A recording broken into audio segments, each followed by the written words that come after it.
After an hiatus of almost 2 years, or a little over 2 years, I'm back with a new Inception dialogue. I apologize for all this time in which no new episodes were available. I've been busy. I've written 3 books in the past 2 years, 2 of which have been published, one last May. I've finished a third one that I've just submitted to my publisher. Hopefully you hear more about it next year. So these 2 years have not been inactive. But now that I have a little more time, I'd like to take this project up again, which was so fulfilling for me. And what better way to start it over than with author and filmmaker Jean-François Martel from Canada. Jean-François, or JF, and I have had several online exchanges recently, basically disagreeing with each other in our respective blogs and writing essays over each other's position. So we thought it would be appropriate to have a face-to-face discussion enabled by our technology to sort out those issues and try to come to a better understanding of each other's position. And as it turns out, I think we agree on many more things than we thought we did. Our differences were basically mostly semantics, I think, mostly because of our respective use of words and lack of clarity regarding what precisely we mean or we meant by certain words. So it has been a very nice episode to shoot for me. We've discussed Jean-François' book, Reclaiming Art in the Age of Artifice. A very nice book. I have recommended it before. I recommend it again. It's a book about the role of art in our civilization and how it has been hijacked by a different kind of aesthetics these days. And art has been, true art is no longer so widely available, and what we take for art today is largely an instrument of control. And Jean-François articulates this very well, so we've discussed that as well. Has been a very enjoyable dialogue, at least for me, I think for him as well, and I hope it's enjoyable for you. Jean-François, great to have you here. Thank you. We've had several discussions online in recent months. It's the first time we are talking sort of face-to-face via the technology of modern times. It's great. I was looking forward to it. And I thought maybe we could start with what brought us together in the first place, which was a book you've written. I think you've published it this year or late last year? This year, I think. February, yeah. Yeah, Reclaiming Art in the Age of Artifice. Which has a title that has already 2 encapsulated messages in it, right? And the first one is Age of Artifice. Do we live in an age of artifice? What do you mean? What do you mean by that? Well, the age of artifice to me is, I call it the spectral age at other points in the book, but the idea is basically that the use of the aesthetic for political and moral ends has increased along with the proliferation of modern media. So that whereas we always had, there was always an aesthetic dimension to political control, whether we're talking about, severed heads lining a highway leading to a castle, or Versailles with its opulence, or the Roman circus. Today, this use of the aesthetic to manipulate and control is absolutely ubiquitous and really, really hard to get away from. And to me, I wanted to try to investigate and argue that art has a different motive. It's a different use of the aesthetic from this particular, what I call artificial use of the aesthetic. So, yeah. How would you define the aesthetic? Just the use of forms? Yeah, the use of forms and pattern, and the framing out of patterns in order for them to exist of their own accord. So the an aesthetic framing would be an framing where a situation is presented as the whole picture, and therefore our way of thinking is either liberated by that or kind of ensnared by it. So in modern politics, you always frame it as in the United States, are you a Democrat or a Republican? There doesn't seem to be any other alternative. And all of that has to be supported by a huge kind of theatrical production that makes it seem like these 2 options are the only ones that exist. And that to me is achieved through rhetoric, which is a form of aesthetic. It's related to aesthetics, a poetics, and a kind of a form of drama. So yeah. If you look at modern advertisements, I mean, there was some time ago, there was an advertisement for a car company from Germany, which is close to where I live. And it was an aesthetically beautiful ad. It had beautiful shapes, beautiful landscapes, beautiful people, but that's not what you call art in a book. For you, that is a corruption of art, right? Yeah, well, it seems to be different from art in the sense that at one point in the book, I argue for two forms of the beautiful. And this goes all the way back to Kant with the beautiful and the sublime. And there's the conventional beauty that we're used to and that we like. It's beauty that confirms our ideology, that confirms our belief in the world, that kind of tells us that what we know is enough and that what we believe in is accurate. It's a beauty that kind of puts a spell on us, that makes us feel good about life. You know, little birds and, you know, little children running through the grass, as Milan Kundera famously points out. But then there's another type of beauty that is not comforting, that awakens us to the excess in the real, the parts we can't know, the parts we can't understand, we can't get to rationally. And that's what Kant called the sublime. Although I don't use his particular dichotomy, I think that there's a connection there. I call it radical beauty, a kind of beauty that goes beyond the human, that is connects us with the non-human in the real, what exceeds us. How are we to recognize that, JF? How are we to tell one thing from the other? Well, you know, ultimately, it's a question of experience. It's a question of how you experience things. But I think that there are some kind of basic fundamental beliefs that humans want to share. The belief that life is meaningful, the belief that that meaning is humanly comprehensible, the belief that that the world is somehow made for us, or that we're at home in the world. And I think the radical beauty points us to something that kind of contradicts those traditional beliefs and points us to something much more expansive, a little bit scary, but also freeing, you know, freeing in a way. And would you see this radical beauty as something universal and as such objective in a way? Or is it something relative and it depends and changes, varies from person to person? You seem to convey the message that it is an absolute in a sense, that it is a universal. Well, it's a universal insofar as we share a certain anatomy and brain structure as human beings. It's universal insofar that we share certain common needs.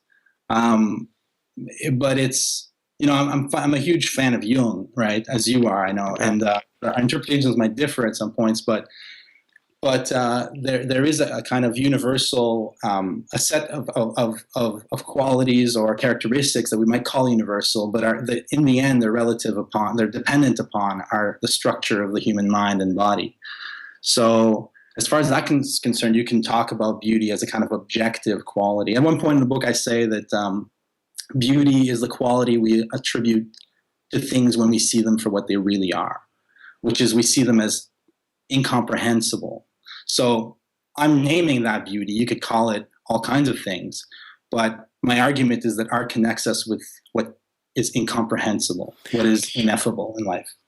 Which brings me, and it's interesting that you connected incomprehensible with ineffable, because you're sort of saying that it's incomprehensible if you can't bring words to it, and that the act of comprehension is an act of thought, of linguistic thought. You see, that's what you seem to be suggesting. Yes. And I feel in what you write, in the things you say, that for you the incomprehensible is almost a value. It is something to be appreciated, acknowledged, sought after, and that if something is comprehensible, then it is second class in a certain way. It is inferior in a certain way. What motivates you to elevate incomprehensibility to such a level? Is it prejudice against the intellect? Let me put it straightforwardly. Yeah. Well, I think it's a great question.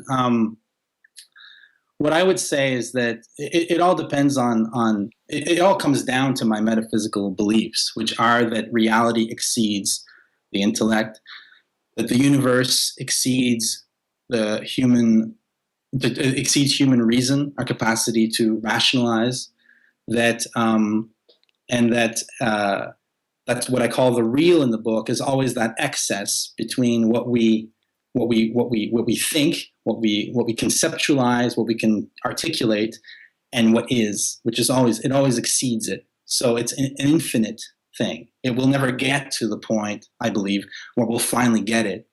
We're constantly kind of working with our little lantern in the vast darkness, illuminating parts of it, obscuring other parts of it. And this, to me, is a constitutive element of existence as human beings. I concur with that. I agree with this fully. I do think, though, that it is not invalid to try to edge closer to it, to try to approach it, or to have less bad, less wrong intellectual models, because our culture ultimately has an intellectual narrative behind it. When we communicate, when we share our views about the world and our understanding about what's going on, that is linguistic in nature. And I do think it's worthwhile to try to refine that and improve it and make it less wrong and make it more comprehensive. What do you think? Do you think it's a worthwhile enterprise, or not even try, just interact with the world through other faculties beyond the intellect? No, I think it's very much worthwhile.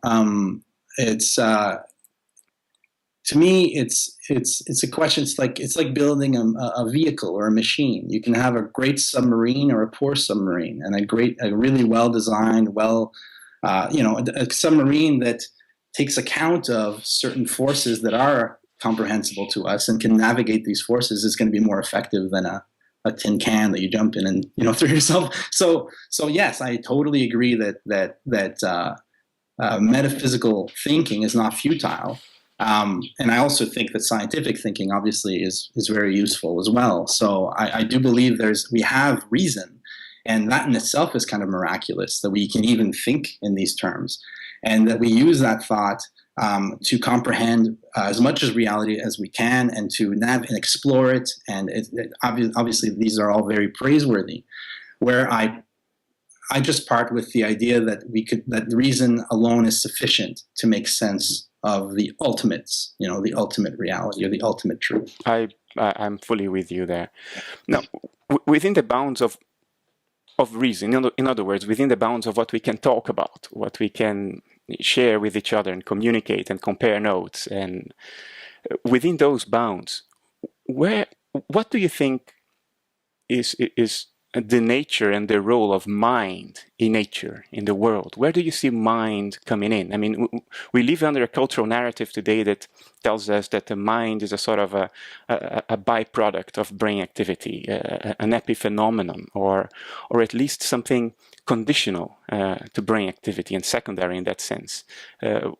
What are your thoughts on that? Because when you say that, when you bring art into this picture in such a broad way like you do, you seem to be immediately putting mind intrinsically in nature, as Yes. opposed to it being just an epiphenomenon.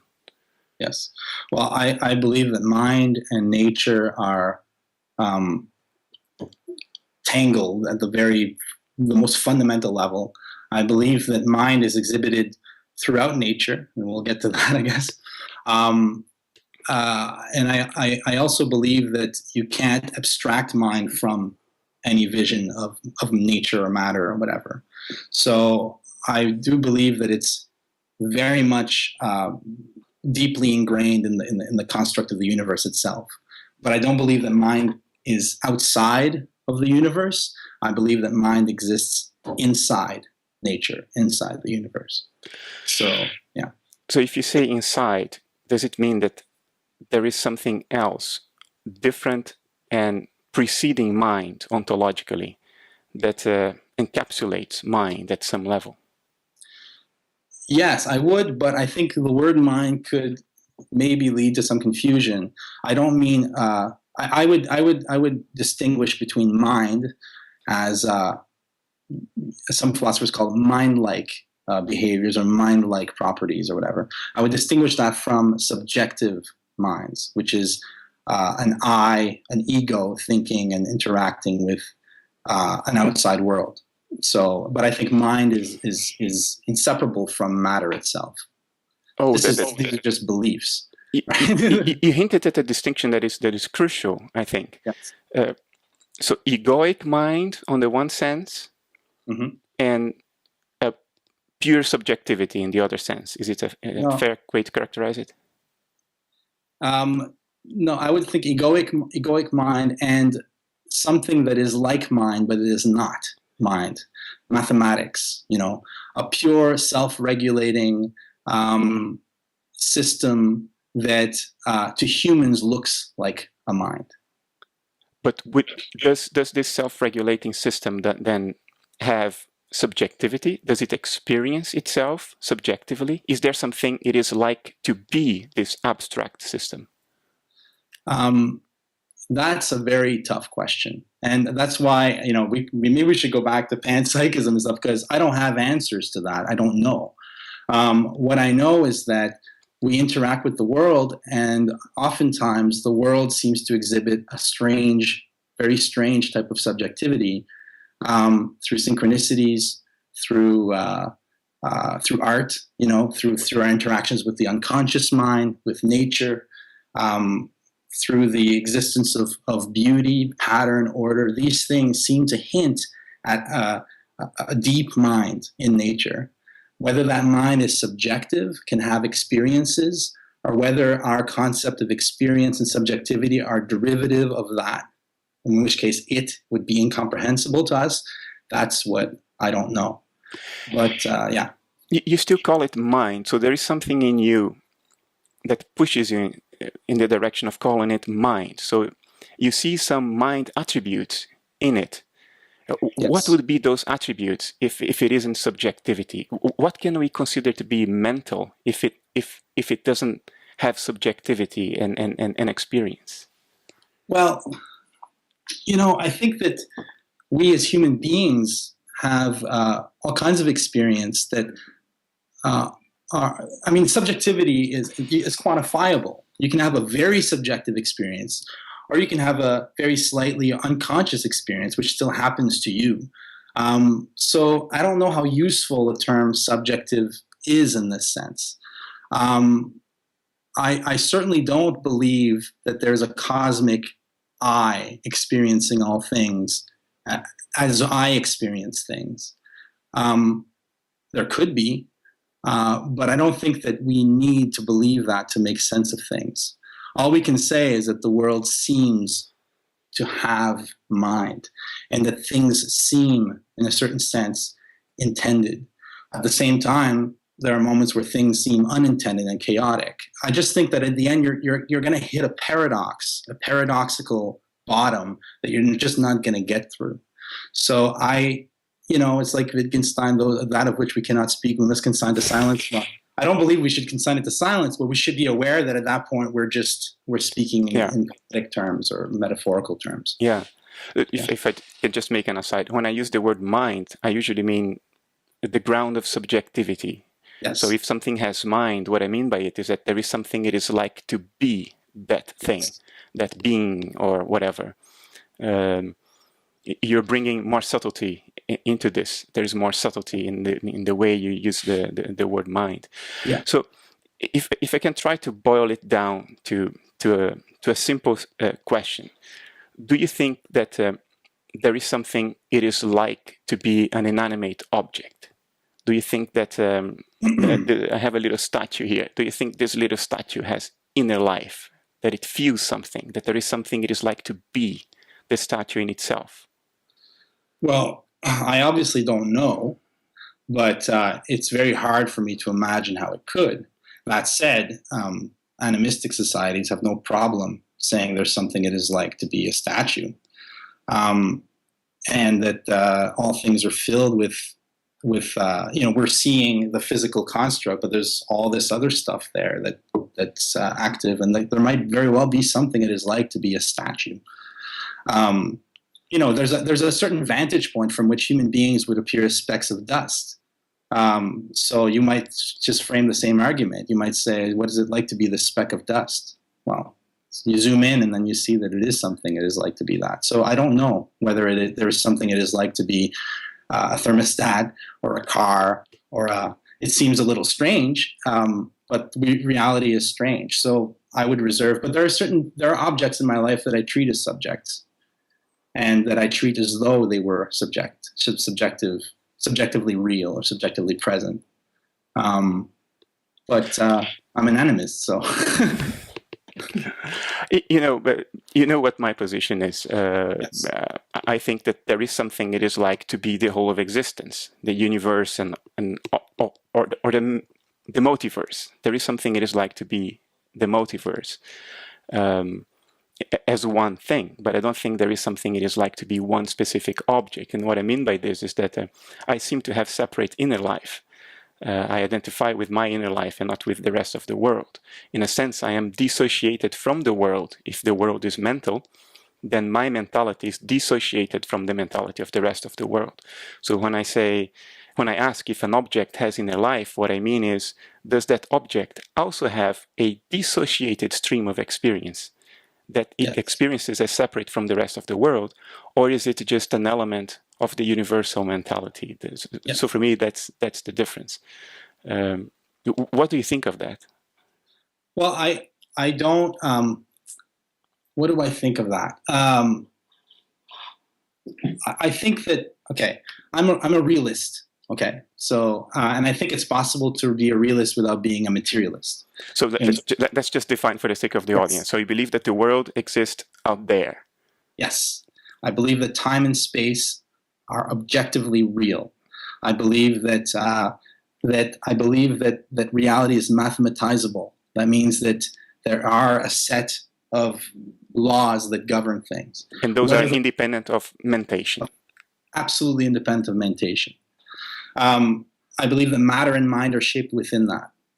I don't know where those laws come from, whether they're arbitrary or whether they're perennial, whether they're intended or accidental, or just there. I don't know, but I believe that the world is real.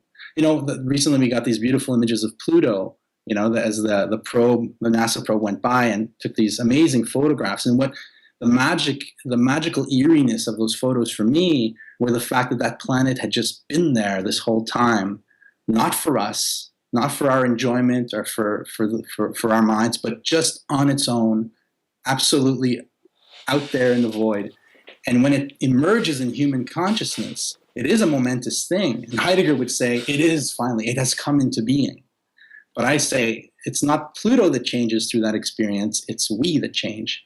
As our consciousness confronts wider realities, deeper realities, our consciousness is expanded. The world, however, is. That's my belief. I would say that Pluto was certainly there before we ever knew it even existed. And in that sense, it is real. But that doesn't necessarily imply that it's outside mind, that it's outside mentation. If we refer back to Jung talked about the collective unconscious as something that would unify all humanity, but not only humanity, all living beings. Mm-hmm. I could easily imagine that there are processes in the collective unconscious that no human being to have ever lived has ever experienced in a self-aware, self-reflective manner. And yet they were there all along, just like Pluto, but they are mental. They aren't in an inferred world outside mind. After all, mind is the only carrier of reality we can ever know, right? Yes.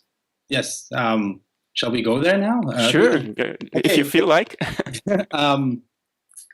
Well, that's, the idea that mind is a container of things, that the world is composed of contents of mind, that objects have to be thought. This is Berkeley, right? To be is to be perceived.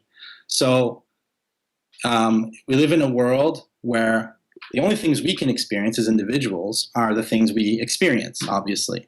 The only things we can perceive are the things we can perceive. So the conclusion from that, the solipsistic conclusion is, only the things that I perceive are real. But of course, the world is filled with things that I don't perceive and yet are real. So then the idealistic strategy, you might correct me if I'm wrong, is to posit a cosmic subject that perceives all the things I don't perceive for me in order for them to exist. But all that comes down to this assumption that to be is to be perceived, which I think is a tautological belief. You know, as Bertrand Russell famously pointed out, it's like, how did he say it? I kind of wrote it down here. He says, to equate experience with reality is tautological because it basically says you cannot experience a reality that is not experienced, which is obviously true, but tautological. But the fact that I can't experience a reality that cannot be experienced doesn't mean that a non-experienced reality doesn't exist. Well, it's a pure inference. If you say that there is a reality that is completely beyond any experience of any living being who could articulate that experience, it's an inference. And I would even say it's a gratuitous inference because it's fundamentally beyond knowledge. Knowledge is something that needs to be experienced directly or indirectly.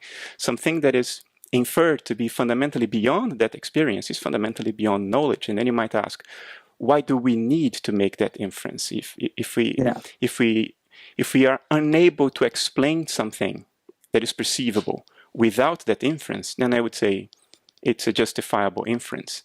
But I would claim we can explain all aspects of experience without having to postulate or infer anything that is fundamentally beyond experience and therefore unknowable, if I speak strictly. Yes. And, go ahead. Okay, I would say there's a difference between something that cannot be experienced by any being at any time and something that cannot be experienced by me at this moment. Absolutely. To speak of something that cannot be experienced at any time by any being in any context, it's incontrovertible that such a thing might as well not exist. But that doesn't mean that it doesn't exist. It just might as well not exist. Correct. But you see, the realist is inferring precisely that there is something that would still exist even if there were absolutely no living being in the universe to experience it. So it is something that is beyond the experience of any living being. That is the realist position. The idealist position, or the non-dual conscious realist position, would be that the world is not limited to what you experience or to what humans experience, but that doesn't imply that the world is outside mentation as a transpersonal or transspecies phenomenon. That is idealism, and it's very much a possible truth. It's possibly true that is the case, but it's also possible that things can exist without mentation. Without experience, we're in the realm of the inarticulable. What is the word? We can't really articulate that reality. We don't know anything we don't experience because that would be a contradiction in terms. How can we experience something we don't experience? But to go from there to say that such things are impossible, that is also an inference. So either way, you're inferring, right? So go ahead. My position would be not to infer that it's impossible. My position would be to say it is as necessary to infer it and as impossible to prove it as it is unnecessary to infer the flying spaghetti monster. I can't prove it's not there, but I don't need to infer it. So I would say that I can't prove that there isn't a world fundamentally outside mind, but I don't need to infer it. It's not necessary to make sense of reality. That would be my position. My position is not to say realists are. I can prove realists to be wrong. No, how could I do that? I can't prove the flying spaghetti monster to be wrong. I don't know. For all I know, it's there. My point is, it's an unnecessary inference. It's an inflationary and unnecessary inference because we can make sense of reality without it. We can make sense of the universe by interpreting it as the excitations, the vibrations, the behavior of a transpersonal form of consciousness, which is pure subjectivity, which is all we can really know, subjectivity. Well, all we can really know is our own individual subjectivity, as you yourself concede in Materialism is Baloney. And we have to differentiate between what you call personal awareness, which is all I can really know, and this idea of mind as a disembodied cosmic sustainer of all things, on the other hand. So there is a jump there. You call it an extrapolation from my personal awareness to this cosmic mind. But that extrapolation I call an inference, and I'll explain why. There are, as far as I know, there are two types of self we could talk about. There's the transcendental subject, the self of the philosophers, and then there's the self in the real world. And I think there is a distinction. The transcendental subject, Descartes' cogito ergo sum, this completely disembodied ego that observes the world without being inside time and space. And then the self that we live in the world, we live with in the world, which is always in interaction with the world. Well, when we're thinking about that transcendental subject, we can abstract the outside world. We can say the outside world is a perception. Now we have to decide whether this perception is true or false. In this embodied self that we live in, like when we finish here, we'll go and do things in the world, the attitude we'll have then has to infer that the outside world is real. And it doesn't feel like an inference at all. It's absolutely instinctual. Animals do it, plants do it. We all act as though these physical forces that govern the world, these objects that compose it, are actually there and would be there whether we're there or not. So these two selves, this transcendental subject that Descartes brought into the world, I think created, it's a concept, it's a fabricated concept, I don't think is useful for anymore. Or maybe it wasn't ever useful, I'm not sure. But it doesn't seem to me to have any real reality. It's a mathematical or geometric concept comparable to the perfect circle. You won't find a perfect circle, a perfect sphere in nature, but you have it in mathematics. You won't find a transcendental subject in the world, but we can think it. So to me, these are almost algebraic notions that don't come into play in actual lived, embodied experience. I would have a couple of comments. I think the point you're making is that a transpersonal self, a transpersonal mind, is an abstract inference.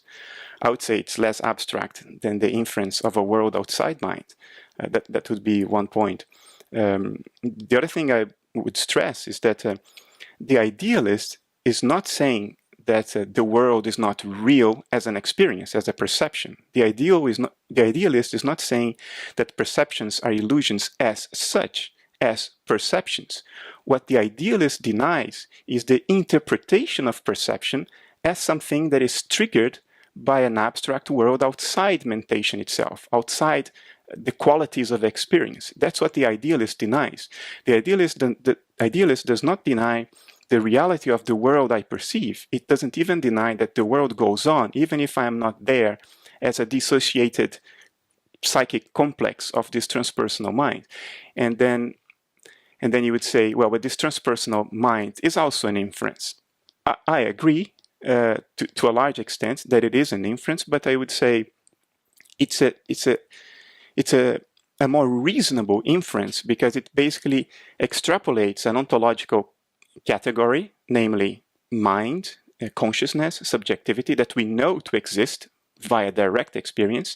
We extrapolate that beyond the boundaries of our personal individual self. We don't create a new ontological category. And I would say the realist does create a completely new ontological category, namely not mind, not consciousness, not subjectivity. I would say that's a much bigger step. Well, I don't even, it's an interesting point of view, but I don't think it is a step. When birds migrate, across a continent, are they creating a category called the world in which they have to travel from point A to point B? When we experience the world in the day-to-day, are we constantly inferring the existence of an outside world? No, we intuit an outside world immediately and directly. We experience ourselves as bodies in a spatio-temporal context. We experience ourselves as embodied beings.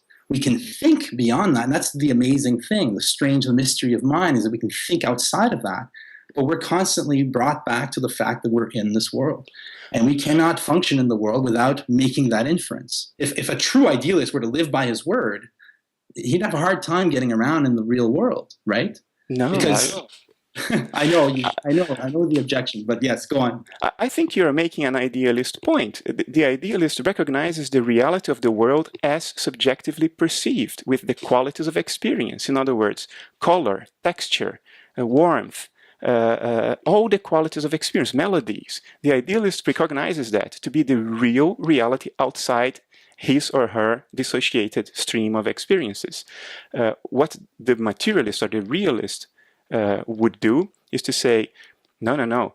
What seems to be an external world is unfolding inside my head because it's completely generated by my brain. The qualities of experience are generated by my brain as a side effect of brain activity. The real world out there doesn't have colors, doesn't have melodies, doesn't have flavors, doesn't have texture. It's pure abstraction, pure mathematical equations. You can't even visualize it, since you can't visualize anything that doesn't have the qualities of experience. And the realist would say that is the real world. So in a sense, what the realist says is that what for us is highly intuitive, that there are qualities outside this dissociated alter that is myself, the realist would deny. The realist would say, oh, all those qualities are inside your head. They are not really out there. What is out there is something beyond your capacity to visualize. Beyond making this point, I would even say, because you said several times that we do not have access to anything beyond our personal, individual mentation. I would say contemplatives throughout history have reported that under certain circumstances, rare as they may be, we can. There is this book written at the turn of the 20th century by Richard Maurice Buck called Cosmic Consciousness, in which he did an extensive study of the cases available at the time of cosmic consciousness, and people who engage in meditation and contemplatives, mystics, they would report that it is possible to gain access, to gain awareness of a transpersonal stream of experience, a stream that frames your individual self, your body, your ego, as a thought, as a story, a myth within this transpersonal form of mind. Yes. Okay, a couple of things. First, I'm making an idealist argument. I'm making an argument that gives concrete reality to mind. But I'm saying qualities do exist because mind is in the world, qualities are in the world. I'm not saying that there is a real reality behind the phenomenal world. I believe the phenomenal world is the world. But this phenomenal world is relative to all the parts of it that perceive one another. This is Henry Bergson. We have a body. Yes. We perceive things a certain way because of a body, but that doesn't mean that it ultimately has to be thought by a cosmic mind. It means that what we consider to be mind is in the world and not in our heads. So that's very interesting. This is very interesting, rich territory. So I think you're making an idealist argument, but let's unpack this. Let's explore this. If perception, the world of qualities that we perceive around us, the world of sounds, of colors, of textures and flavors, if they are not derived from something totally abstract, if those qualities, tastes, colors, they exist in themselves, but outside our personal mentation, what are they then? Are they the manifestation of what? A universal mind? Things don't need to be a manifestation. That's my whole point. There's no world behind appearances. Nietzsche. There is no hidden reality behind. Materialists posit a hidden reality behind the phenomenal world. Idealists posit a hidden reality behind the phenomenal world, which is this pure, non-experiencing, pure primordial mind, which is the only reality. You call it the void at the end of your book. So you're saying the world is actually the void dancing, protrusions of the void manifesting. But in fact, there's only the void. The only thing that is real is this potentiality called the void. Everything else is an illusion. That's how you define it. Materialists say there are only these abstract forces interacting. They generate brains that then perceive qualities that are actually there. In either case, there's a denial of the phenomenal world as such. What I'm saying is, and why I'm a panpsychist, is that there is a world. In this world, there are living beings that perceive things. The spatiotemporal framework is objective. And we perceive qualities that are as real as the mathematical equations generating those that we then construe later on. They're all real. Reality goes all the way through, all the way to the bottom. So my perception of the color red is a real perception happening in the real world. So the color red is really out there. Absolutely. It's not in your head, it's really out there. My head is really out there. The whole thing, if you just remove the subjective objective divide, you don't have experience anymore. You have phenomena. And I'm a phenomenon experiencing other phenomena, and there can be a kind of pure immanent way of seeing this where things don't need to be generated by a subjectivity, where subjectivity itself arises in the relations between real objects. That's panpsychism, right? No, panpsychism would say that matter exists objectively and it has consciousness. That consciousness is still a phenomenon, or a property, a quality of matter, secondary to it in a way, but it so happens to be inherent to every piece of matter, not only to particular arrangements of matter, like a biological brain. So panpsychism would say there is something it is like to be that statue I just showed you. There is something it is like to be the moon. There is something it is like to be anything, but it still subjugates subjectivity to matter, because subjectivity becomes a property of matter, yes, with the structure of matter. And yes, in my mind, I think this is a mistaken inference. It's like saying, if I drop a stone on a calm lake, and I see these rings, these rippling rings forming from the point where the stone hits the water, the ripples form in the form of these concentric rings, I would look at those rings and say, oh, there are several rings, therefore the water is made of rings. I think this is what panpsychists do. They look at the world, they see the structure of matter divided up in atoms, in objects and all that, and they say, oh, mind has that structure. It's like saying water has the structure of rings. Well, in fact, the ripples in the form of rings are just behaviors of the water. The water is the water. It's not bound by the structure of the rippling rings. It is what it is. It's just behaving itself in the form of ripples. I would say mind behaves in the form of atoms, subatomic particles, force-carrying particles, whatever way we want to model it, but it doesn't mean that mind itself, subjectivity itself, is bound to the structure of matter, in the same way that the water is not bound to the structure of its ripples. Yeah. Well, look. All right. There are a couple of things. Let me just go back to the reason why I'm not an idealist is I believe that idealism leads inevitably to solipsism. Because when you put mind, you're putting you have no choice but to put your personal awareness in the primary position. Because as you admitted, the cosmic mind is an inference from personal awareness.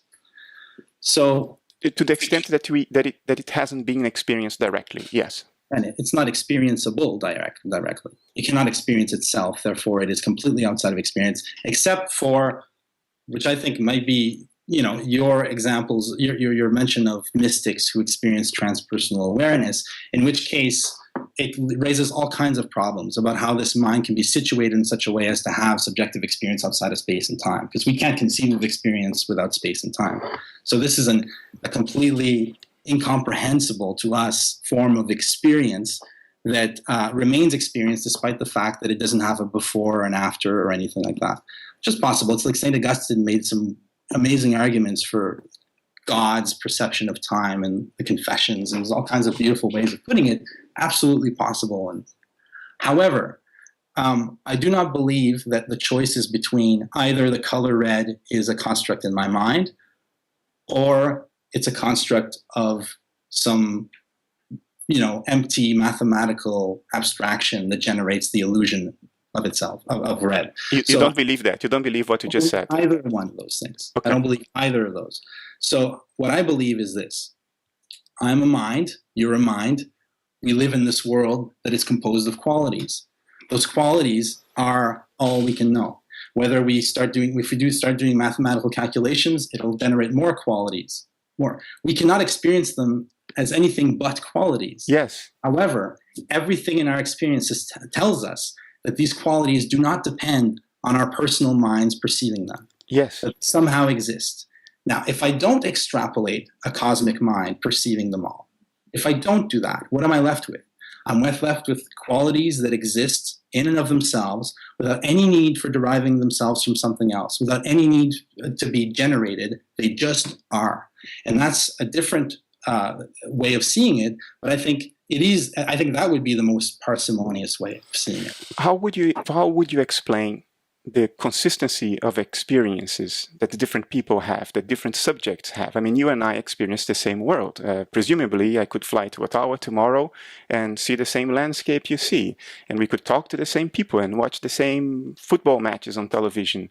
So, if the qualities of perception exist only in and by themselves, and they are not anchored in some kind of overarching infrastructure, how do you explain the commonality, consistency of experience across subjects?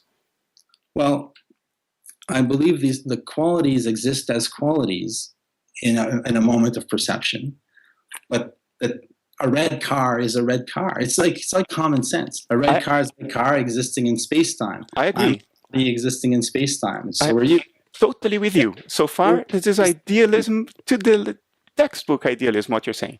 But then you deny the overarching framework to explain the commonality of experience, our shared world. Why are we, I mean, if the qualities of experience exist in and by themselves, it's akin to a dream, because the experiences of the dream exist in and by themselves. They're not triggered by the external world. Then how is it that we are all dreaming the same dream? The red car exists, I agree, as a perception, as the color red. It's out there, outside my personal mentation. But we both can look at the same red car. How come? I don't understand the question. How? I said that I believe, I'm a realist. I believe that space and time are real forces. They don't need any justification. They don't need to be thought or perceived. I believe that it's an anthropomorphic argument to say that the qualities that the things that I require in order to perceive qualities in the world are required at the cosmic level. I don't understand why the scientific theory of perception and the basic biology. I don't know why we question that. That's why I don't quite understand what the question is. I may be wrong. My sense is that you contradict yourself a bit, because you say I'm a realist. And at the same time, you say, I deny an abstract framework that generates the qualities of perception. I deny that which is perceived and which generates perception. Yes. The problem is that you're left then without a framework to unify our shared perceptions. Yes. In a sense, you become solipsist, because you say reality is like a dream in the sense that there is no external abstract world of equations generating the perceptions. No, I'm not saying. I'm saying that the abstract world of perceptions is just another experience. But at the same time, I'm saying that we have an immediate intuition of the real that doesn't require the intellect, which is the intuition of space, time, otherness, the other in front of us. These are immediate data of consciousness. So let's take the red car example. We are both looking at the red car, right? And your position seems to be the red car really exists as a red car, red with the qualities of experience. It's not triggered by an abstract world of equations that modulates perception generated inside my head. It exists as red. The red is not inside your head. It exists out there. That's what you're saying. It exists as a red car. It exists as those abstract equations generating it, if you look at it scientifically. It exists as all kinds of things, depending on how you look at it. There is an object there continually withdrawing from us. There's a real red car that is maybe inaccessible, but manifests itself really at all kinds of levels, depending on how we approach it and how we perceive it. But JF, is that red car, does it exist as a red car, or does it exist as a material world that triggers the perception of a red car inside your head?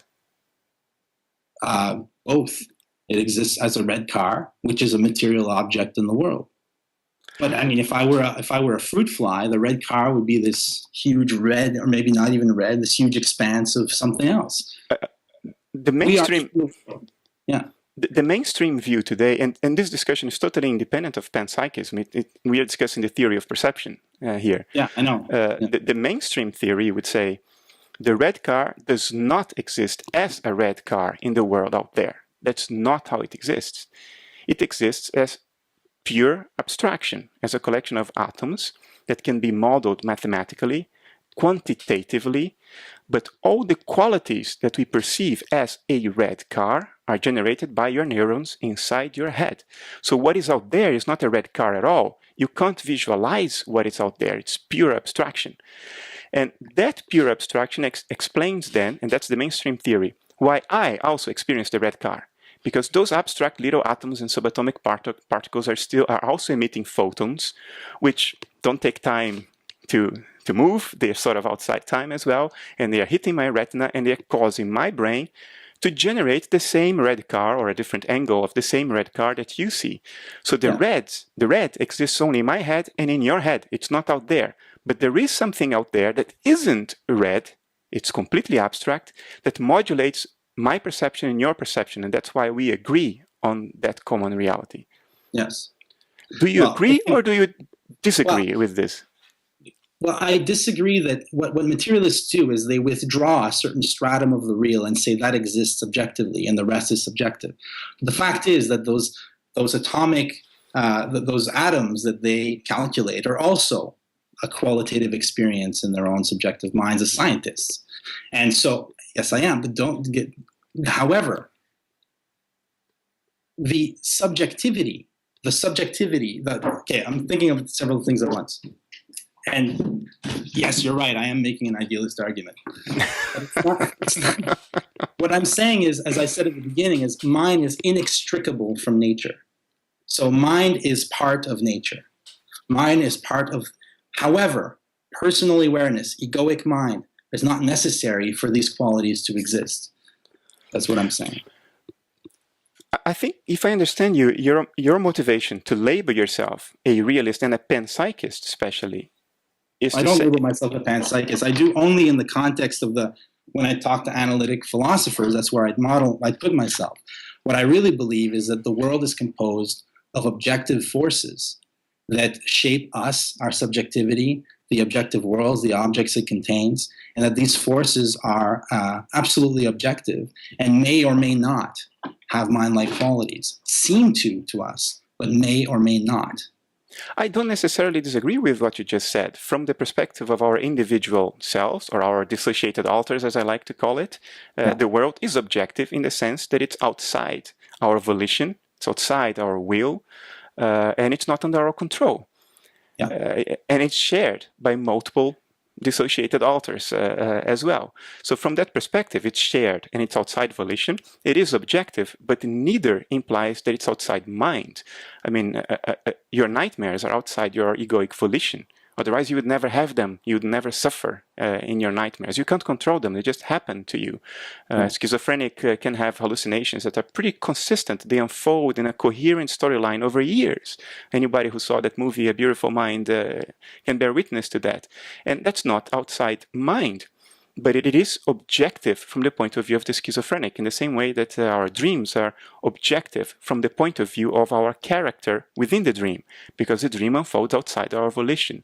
So I don't deny objectivity in that way. What I deny is the inference, the reasoned inference that the explanation for this objectivity is a world fundamentally outside mind.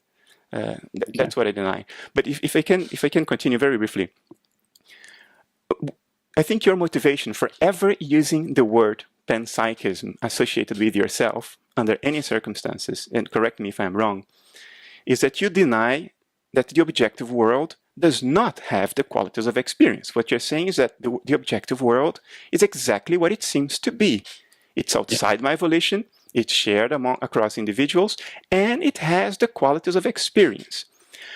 But I don't think that's what panpsychism means. What panpsychism means is that matter has something it is like to be it under whatever arrangement. So panpsychism is not saying that the redness of the car exists objectively out there. What panpsychism says is that the red paint in the car feel something. There is something it is like to be the red paint in the car. And that's not at all what you're saying, if I understand you. But this recent, Galen Strawson panpsychism, which I think you correctly attacked in your threat against panpsychism essay. But panpsychism is an old word, like Whitehead was a panpsychist, and that's not at all what he's saying. He's not saying there's something it is like to be something. This is an analytical philosophy concept that maybe isn't required to talk about minds or mind-likeness. Another example is Friedrich Nietzsche or Henry Bergson. So that's where I come from. I'm not familiar with this panpsychist materialism that you're talking about that much, okay? But what I'm saying is this, and now I've lost because you're saying I'm with Bergson. I'm with Bergson, but no, before that, what were you saying just now? I was saying that the car just the way they are. Yes. So the red car is the red car. Therefore, the quality of the red car is true. It is truly a red car. Therefore, idealism. What I'm saying is the red car is the red car to me right now, but the red car does not exhaust what the red car is. There is, as I said at the beginning, explaining my book, a reality that always exceeds my experience, that presents itself as real to me, as I'm constantly intuiting it. I'm never getting to the bottom of it, but it's not, the red car is not exhausted by my perceiving it. What if I told you I agree? What's that? I agree with this. Okay.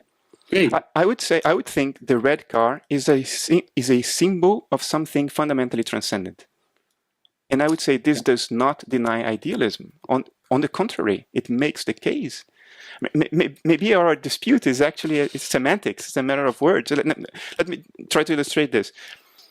A person with dissociative identity disorder has multiple personalities, right? And these personalities sometimes are angry at each other, try to kill each other, don't recognize each other as themselves. And yet, it's obviously all happening in one psyche. One person has multiple identities. And there was a paper last year, today it's called dissociative identity disorder. There was a paper last year in which they measured for the first time dissociative brain activity, and they controlled that against actors just pretending to be dissociated, to have dissociative identity disorder. So it's been shown now that the thing actually exists as such, the condition exists. Now, these dissociative processes in the person's mind have an image. You can put that the person in a functional brain scanner, and you can see those dissociated elements. My position is that we are living inside a mind, and we are those dissociated complexes that you would see in a brain scan of a person. Now we don't need the brain scan. We are inside the mind. We don't need to scan through any skull. We are inside. When you look around and you see other people, you're seeing other dissociated processes of this transpersonal mind. Now, the person is the outside image of the dissociative process. In the same way that your brain, your active brain, is the outside image of what it feels like to be JF. Yes. Right? When I look at your brain activity, I see a symbol of your inner life. Your inner life is transcendent to me. It is all mental. The symbol is mental because it's what I experience. Your inner life is mental because it's your experience. But your experience comes across to me in symbolic form, namely your brain activity. Your brain being the image of this dissociated complex in a transpersonal form of mind, of consciousness. So when I see the car, when I see a lightning storm, thunderstorm, when I see the sun, I believe I am seeing symbols of cognitive, mental activity totally transcendent to me as a person. For instance, how is that different from materialism? Materialism would say that the world exists fundamentally outside mentation, fundamentally outside subjectivity. Let's take a concrete example, the sun.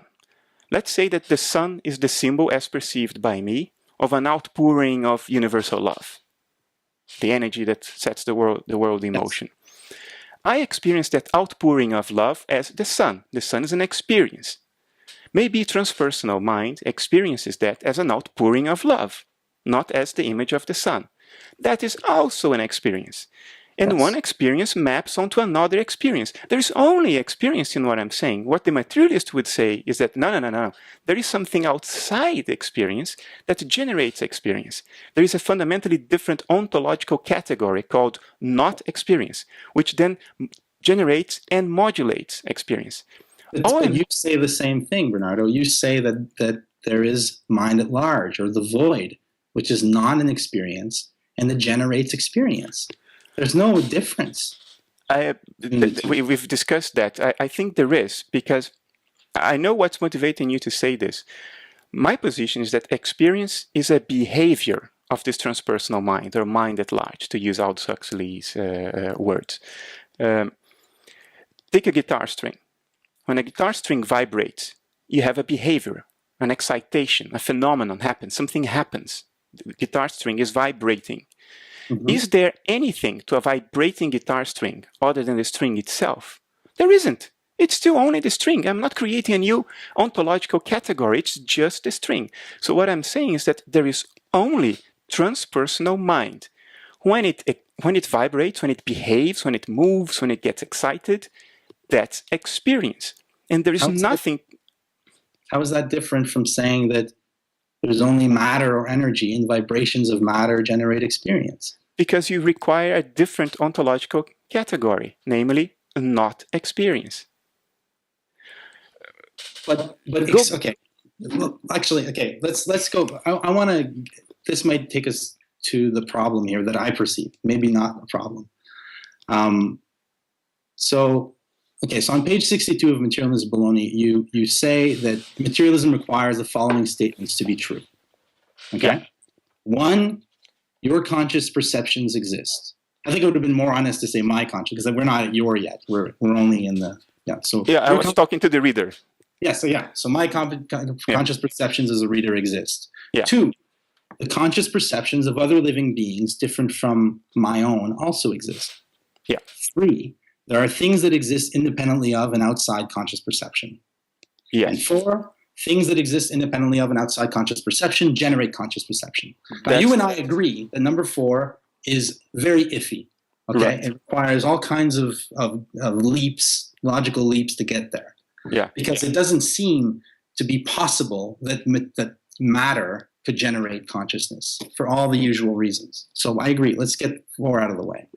So you're left with the two statements that idealism agrees with are: my conscious perceptions are real, and the conscious perceptions of other living beings different from my own are also real. They exist.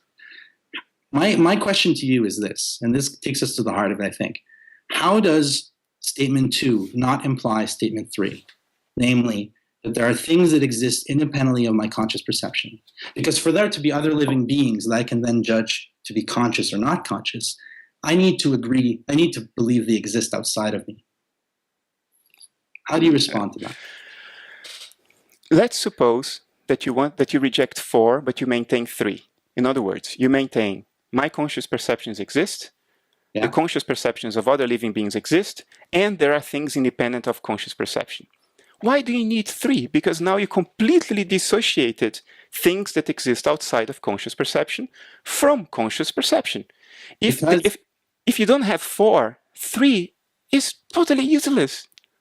No, because 2, if I don't take 3, okay, then you're a construct of my mind, which is all I can know. No. Okay. I reject the category not consciousness, but I do not reject that there are different points of view to a given experience.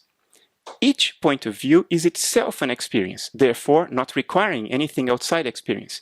But there are multiple points of view. In other words, different experiences can share the same information. 2 views of the same experience. Just like the example I mentioned.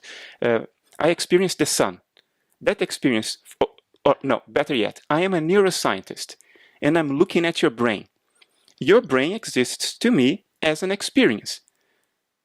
And your brain exists to you as your inner life, which is also an experience. The experience of your inner life appears to me in the form of the experience of your brain.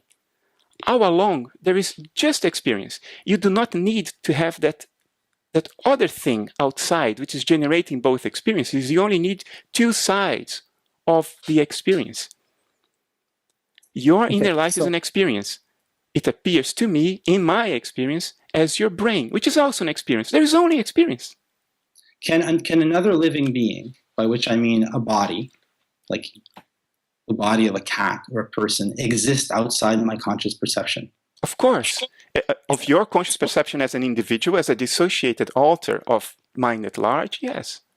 But the thing is that in these four statements, your number 4 is mind at large. That's your number 4. You don't start with mind at large. You start with cogito ergo sum. I think, therefore I am. This is what I know. And you say this is the only thing we can know. Then you say, I can know that other people are also conscious because I can infer that consciousness from their behavior. So that's an inference that I make. I don't know it, I infer it, and I infer it based on the fact that they behave in ways that are like me, and they know things I don't know yet. Those are the arguments you give. But then 3 is there are things that exist independently outside consciousness, but that is implicit in number 2. Because the only way I can experience another consciousness is by perceiving another body. No, really? If we are very strict, 1, my conscious inner life exists. 2, there are other conscious inner lives. It does not imply anything outside consciousness inner life in 3. I'm just saying there are multiple streams of consciousness. None of this implies that there is anything outside consciousness. No, I know, but we're not at just pure consciousness yet. We start with our consciousness, yours and mine. That's what the ones we know exist. That's where we start. Or else you're begging the question. You're already starting with the cosmic mind implicit in your argument, which you want to get to cosmic mind. You don't want to start with cosmic mind, obviously. So you start with, I think, therefore I am. That's where you start. That's the first thing. And you say idealism accepts this, it's incontrovertible. Then you say other living beings are also conscious. I'm not a solipsist. Other living beings are also conscious. But in order to even think about that, how do you experience other living beings, if not through space-time, in a world that exists, in a world where there are other bodies? I don't deny space-time and the world out there as a qualitative experience, and objective from my point of view as a dissociated alter, just to make sure this is established. I think you're building attributes into this I exist, many more attributes than I meant to put in it. What I meant by this is that primordial sense of being, subjective being. I don't mean by that the Cartesian ego. I don't mean by that an individual being, a separate person, a separate creature. I don't mean any of that by statement number 1 in page 62. All I mean is this primordial sense of subjective being. Now, it gets into more details now than what I wrote in the book, but my statement would be every creature, every living being shares that exact same primordial sense of being. They all have this pure sense of being. So it is the same sense of being in all of us. I know, that's mind at large. But that is not a philosophical concept. That's a mystical notion. I could say I experience a primordial being when I have an experience of enlightenment, or I could say I have an experience of being Napoleon if I think suddenly that I'm Napoleon Bonaparte. I could have all kinds of experiences. But the fact is this. I experience myself as a body in a world. You experience yourself as a body in a world. Our consciousness, there are times when it feels eternal, and it might be, but it might not be eternal. You can't abstract the real world, the physical world, from your metaphysics, I think, without falling into solipsism. Because the fact is, this primordial sense of being, that's an articulate concept that you build that out of your feeling of being in a body, being a self in the world. That's where it starts. I don't think so. No, I think you're bringing a lot of attributes to that sense of being that are derived from thought, derived from models of the only way things could be, the only explanation for how I feel. If you don't build those inferences, those assumptions that are derived from models, you are left with pure beingness. Now, let's give an example. When you're dreaming at night, you dream that you are an individual inside your dream. You experience the world of your dream as outside of you. Yeah. And you have a sense of identity. You're even embodied in your dream. You always have a body in your dream, either implicit or explicit. Sometimes you can actually see your body, sometimes you don't, but it's implicit because you have a local point of view within the dream. Yes, so the body is implied. Obviously, your subjectivity in the dream is not conditioned to that dreamed up body. The dreamed up body is an element of your experience within the dream, but it's the whole dream that is in your subjectivity.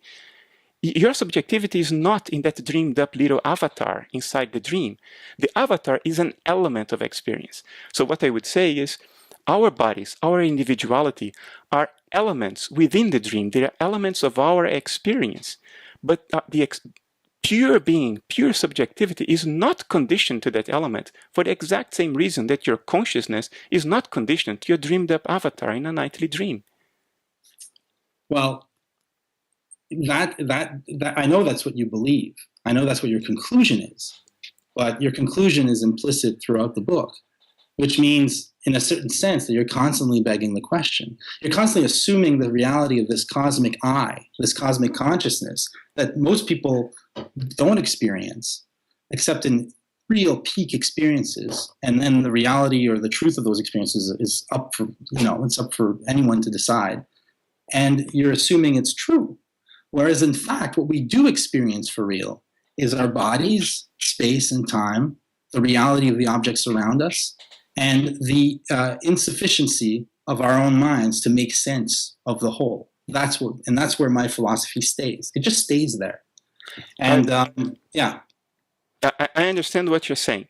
I do not acknowledge it. I do not acknowledge that I assume this in my argument, that I beg the question in that sense. I think my argument is totally independent of there being mystical experiences. Yes, it is a fact. We should take that into account. It is a fact that there are people who come back from contemplation saying, I have experienced being the entire universe. But my argument is independent of that. I think it would still hold, even if that were not the case. And the argument is based on parsimony and skepticism.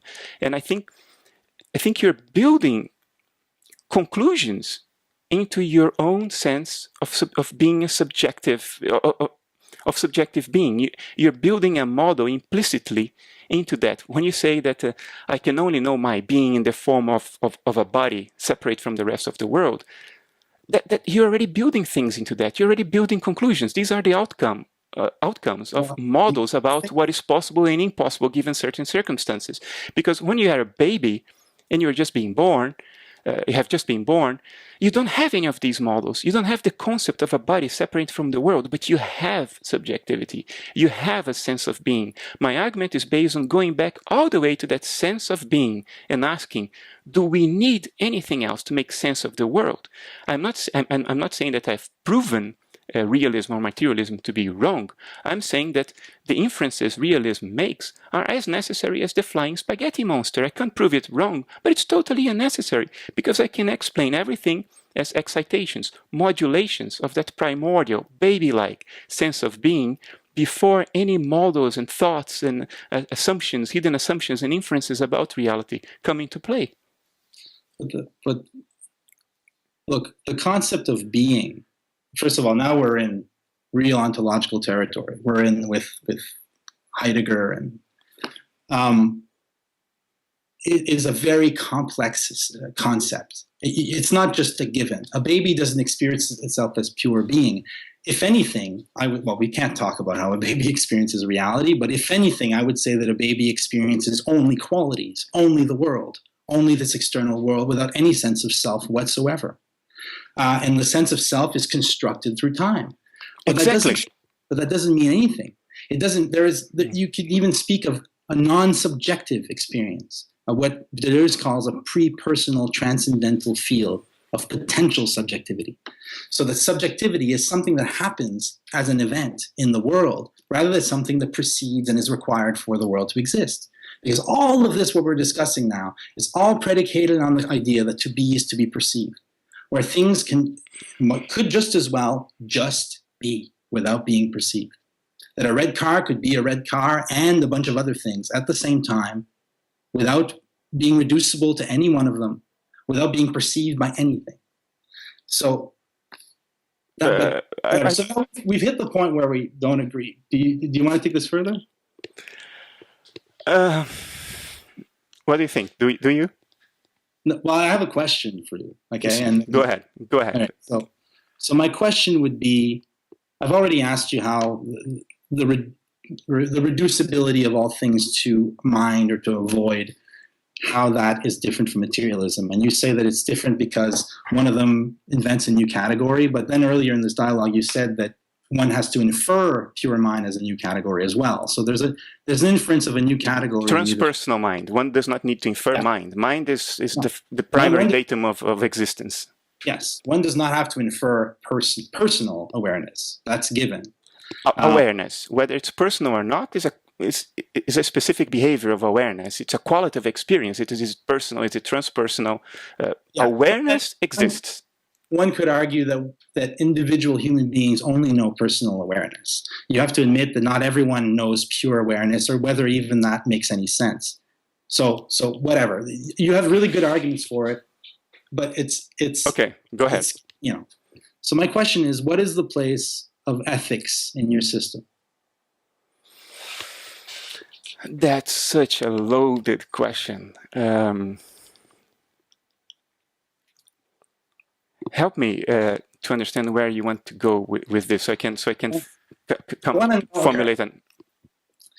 So, if everything is an illusion, if all things are basically protrusions of a membrane vibrating for itself, to itself, a void, without qualities, without meaning beyond itself, what is the place of ethics in our world?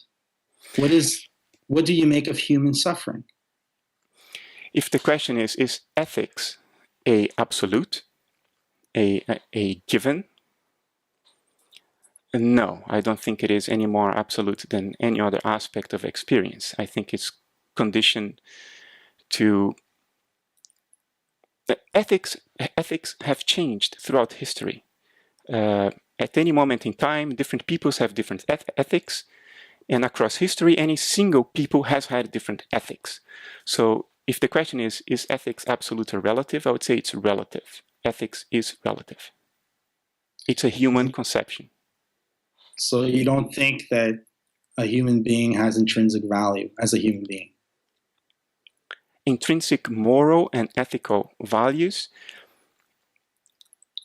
I have to be careful with it, because I also, in my first book, Rationalist Spirituality, I did derive a very mildly prescriptive ethics from a metaphysics. So I have to be careful not to be misunderstood in what I'm going to say.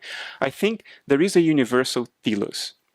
And I think things that are conducive to that universal telos can be considered ethic in a fundamental level. And I think things that are not conducive to that universal telos can be considered unethical at that fundamental level. So if I preclude somebody from expressing himself in the world in an arbitrary way, that is unethical, because it conflicts with that universal telos. That said, we construct complex edifices of moral codes and moral systems that have a lot of relative subjective judgments built into them, like being gay is wrong or a sin. This kind of crazy things that have happened again and again throughout history, or it's okay to kill somebody who does not share your faith. Or today, or at least in the 80s, it was perfectly ethical to make huge amounts of money. And now that seems to be changing. So ethics changes across space and across time as a complex system of values. That complexity that we built into it, I think that is relative. That's not fundamental. But there is a core that you can translate into, is this aligned with the universal telos or not? And then the judgment, what is the universal telos? That's again subjective, so it's a tricky question. But I think whatever fundamental aspect of ethics there is, it's It's very wide-ranging, but it's simple. It's not a complex moral code. Okay. Well, I agree with you when it comes to moral codes and morality, moralism in general. But part of my reaction to your work has been, just like Matthew David Segal pointed out, that first philosophy in some sense must be ethics, because ethics is what we have to deal with for real. We can build models of the real. We can build models of the cosmos. We can extrapolate or infer all kinds of things, but we're left with the reality of the other person and the reality of this historic moment we're in, and what needs to be done for the good. We have this strange concept that St. Paul said, inscribed upon our hearts, to the concept of the good and evil, knowledge of good and evil. And I agree with you that I'm a Nietzschean, so I'm not a huge fan of morality as a kind of code, but I do believe that a philosophical system that will truly give us a better story, because you talk about giving our culture the best narrative it can have, must include an ethical dimension, which is absolutely fundamentally central to it. Because those are the problems we face. They're ethical problems, not metaphysical problems. Although I think ethical problems derive from metaphysical beliefs. Exactly. And that's the crucial point. I think an ethics can be derived from a metaphysics, but not the other way around. And that was the argument that Matthew Segal was making. What he was saying was, I think it's imperialistic, or I don't want to misquote him, but so take it with a grain of salt, what I'm about to say. What he said is, it is politically incorrect for there to be a universal transpersonal mind, because that's dictatorial and it doesn't fit my ethics. Therefore, that cannot be the reality. And my point is, what is reality doesn't care about our moral codes, about what we are comfy with or not, what we think should be the case or should not be the case. Reality is what it is. You cannot derive a metaphysics from an ethics. You can derive ethics from a metaphysics. You must derive ethics from a metaphysics, right? I agree with you. But the thing is this, ethics derives from, like, our ethical reality is our reality. We experience. If you start with a philosophy that starts with the self, with mind, and extrapolates, infers the existence of other people from the basis of mind, you are setting the ground, I think, for an amoral system, a system without ethics. Because mind is unchanging. I can't even prove that you're real in my world. This is if this were applied as a medical system of an entire people, who knows where it would lead? Why? How do you derive this, that idealism is not compatible with an ethical system? Well, I don't think it requires ethics, and you said it yourself that at the core there is no ethics. What I'm trying to get at here is what Matthew, I think, was trying to say, and I can't put words in his mouth either. I think what he meant was this, that all metaphysical systems fall short of getting to the real. The real is where we derive our ethics. We don't rationalize our ethics. We get them from an immediate experience of an encounter with the other in the world. Therefore, ethics is more important than metaphysics, and we need to design a metaphysics that takes account of our responsibilities as human beings. It's an existentialist argument. I think that's what he meant, and he probably meant something a little different, but at least that's what I would offer up. I can agree with almost everything except the end. I think ethics are important, otherwise we don't have a society conducive to our expression in the world as living beings, which is what it's all about. It cannot be about anything else. If we have no ethics, we're going to end up killing each other, and then what? Where is the blossoming of life in all this? What is the purpose that this is serving? So ethics is important. And yes, I think ethics can be derived from a metaphysics. Metaphysics being, what is the nature of existence? What is that is? That's metaphysics, is an understanding of reality and existence at a fundamental level. So ethics can be derived from that understanding, but I completely disagree that we should conjure up a metaphysics in order to accommodate our moral, political, or even ethical preferences at a deeper level. Because reality doesn't care about our political preferences. Reality doesn't care about what we think is right or wrong at this specific point in history in the specific country where you live. Reality simply is. I'm totally okay to derive ethics from reality, but to say that we should in some way adapt or massage our metaphysics in order to accommodate our present ethical notions or moral notions, I think it's a complete distortion of philosophy, and it's a catastrophe. It renounces a relationship with the real. Except if you recognize the fact that metaphysics, although useful, as we said, cannot get to the bottom of things. So therefore, a metaphysical argument will never trump an ethical argument anywhere. Are you saying, okay, so under idealism, how is it wrong to kill another person? You're precluding the unfolding of certain personal experiences. Is that conducive to a universe? Yeah, is that conducive? At the end of the day, all you have is experience. If you're a materialist and you say it's wrong to kill another person because that person is then gone, there's no experience in being gone. What you did is you stopped a certain stream of experience, and that's exactly the same under idealism. I think that any system that devalues the immediate reality of our world, that posits a world behind appearances, that doesn't honor appearance as is, as a reality, as an objective reality, and that doesn't see the self as just one more appearance in this reality of appearances. Any philosophy that denies that world of appearance in favor of a true world, a fundamental world, an ontological primary that undergirds it and that actually has value and that devalues this world, is a system that's bound, it's nihilism. I agree, and I say idealism doesn't do any of that. Idealism is the ultimate acknowledgement of the reality of experience. It basically says experience is what is. Stop there. There's nothing behind it that isn't experience and is somehow generating experience. You've just described idealism, the essence of it. It is the acknowledgement of the reality of experience with the qualities of experiences, with the intensity. Except that you conclude your book by saying that there is in fact only the void, and that the void moves and gives us an illusion of reality. So even in your system, reality is not in itself real. It's an illusion. It's generated by the dance of the void. How do you define illusion? What I'm saying is that experience is real as such. What does it mean to be an illusion? That is not derived from an inferred world outside experience? If that's the definition of illusion, yes, then reality is an illusion, because I don't think it's derived from anything else beyond experience.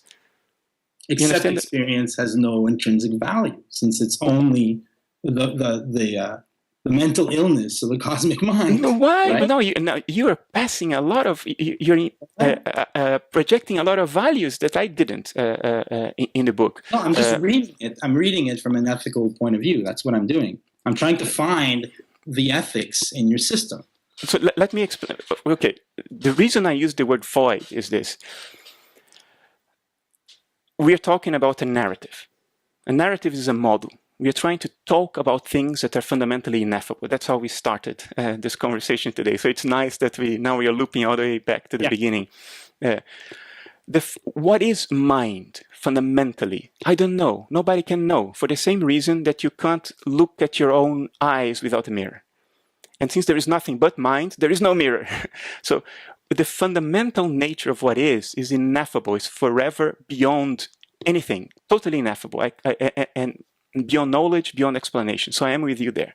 So how far can we go in modeling it in the form of a narrative? That's my motivation for talking about the void. I model experience as the behavior of something ineffable, something forever transcendent.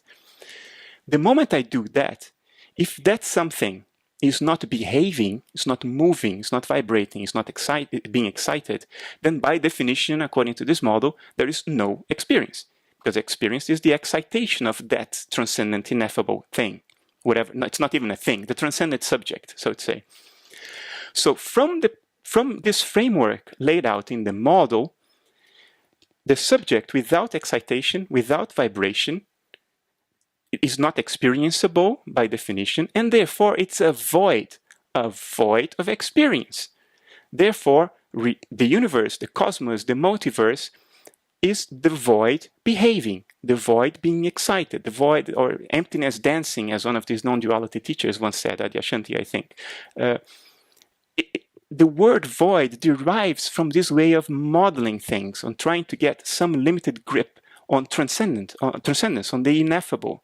It's the only reason for that word. And how does an ethics derive from that? I think the dance of the void has a telos. It's going somewhere, and that somewhere is self-reflective awareness. And I think life plays a role in it.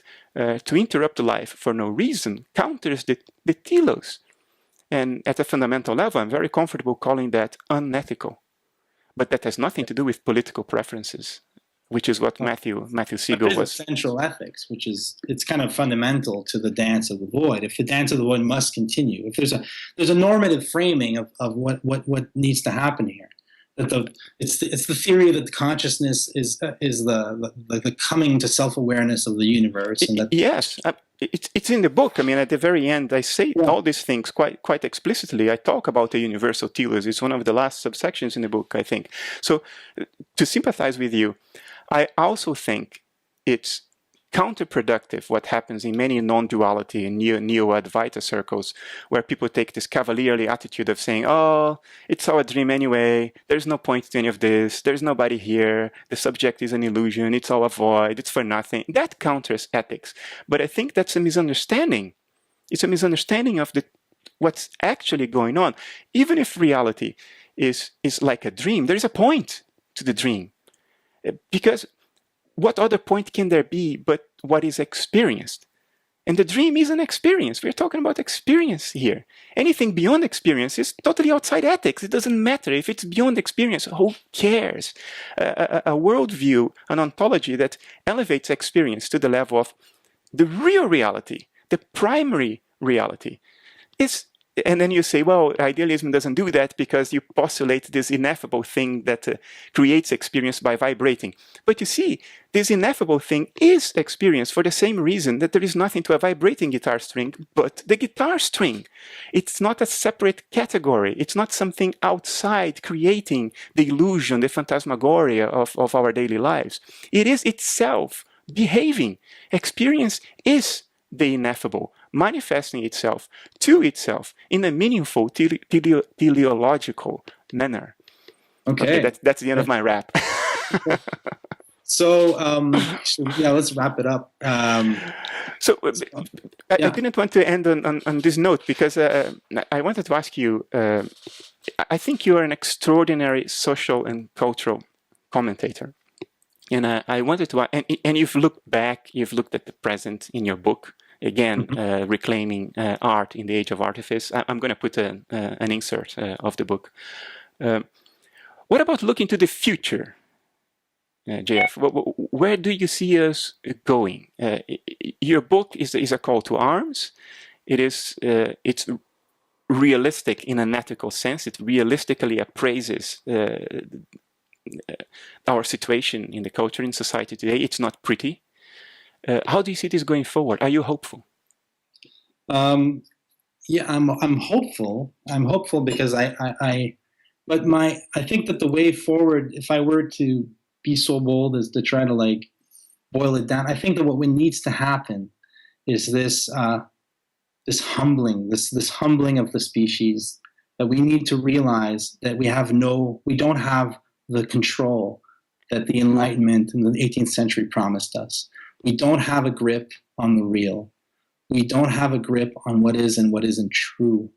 That reality is constantly eluding us, constantly exceeding us. And as I think that we'll have to come to a point as a species where we have to honor the reality of the other in a way that we haven't had to up to now. I think we'll have to honor the fact that the biosphere, the entire universe exists much, much bigger than us, and we have to kind of find our place within that as participants rather than the generators of it or the masters of it. So I think that's the way. That's my hope, is that we are humbled as a species, and a kind of Beckettian, Samuel Beckett way. His characters that are constantly reducing themselves and melting into their worlds. I think that hopefully we'll have that. But of course, I mean, we're living in an increasingly artificial environment, filled with bells and whistles and all kinds of things distracting us from the grands espaces, the world out there. And hopefully we'll have some kind of way to mitigate or to somehow manage our creations, our kind of transhumanist creation that we're bringing into the world, so that we can still experience reality as such. And what do you think is the way to get there, to ensure that this is the case? What can we do today? As individuals, I think that we need to, I think an embrace of radical mystery as the constitutive element of the universe. That if we realize in each and every one of us that we don't have the answers, that we don't know, and we cease to try to intellectualize and conceptualize the experience, the more we do that, the more we can fall back on other modes of feeling and sensibility, the better equipped we will be to face the terrible nightmare that's coming towards us. From this perspective, do you think, and that's my final question, I wanted to end with this question. Yeah. From the perspective of what you just explained, do you feel in your heart that art is more crucial and fundamental to the future of humanity than science as it's done today? Actually, no. I think scientists are one thing, but science is doing fine. I think science is showing to an increasing degree an implication of mind and matter, as you often show. I think that science is moving scientists out of their comfort zone. So I'm a strong believer in science, but I'm also a strong believer in art. And, Deleuze called art the science of the sensible. And I believe that art is our way of giving independent, autonomous existence to things that up to now we have constantly seen as being just qualities in our heads, as you described, or things, and collapsing the subject and object back into this strange, mysterious block that can exist in and of itself, outside of all judgment or intellection. So I think that art is a way forward, science is a way forward. Hopefully some kind of harmony can develop, some kind of reciprocity, but that would surprise me. We'll see what happens next, but hopefully a little bit of humility, will help us get through, because it's basically the train wreck's already started. So who knows?